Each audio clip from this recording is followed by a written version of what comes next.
तर लक्षात ठेवा, सांगितलं एकदा म्हटल्यावर मागं पडणार तुम्ही. हां, आत्ता कसं मला तुम्ही फसवत आहे काय? फसवू नका. तुम्हाला शेवटच्या राऊंडमध्ये जायचं आहे ना, तर यामध्ये हा प्रयत्न केलाच पाहिजे. तुम्हाला एक आणि चान्स देतो.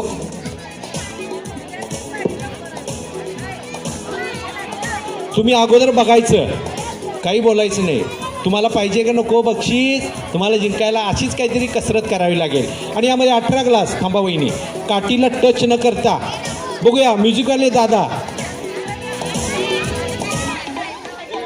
आता जवळ करू आणि काय हातात देऊ. टेबलला न टच करता हे बघा, असं कमरेवरती. हां, बारडीचा अंदाज घ्या. फुंकर किती जोरात मारायची हे पण तुम्ही ठरवा. आणि हे बघा वहिनी, एक हात कमरेवर ठेवा. ताकद लागते, फुंकायला ताकद लागते.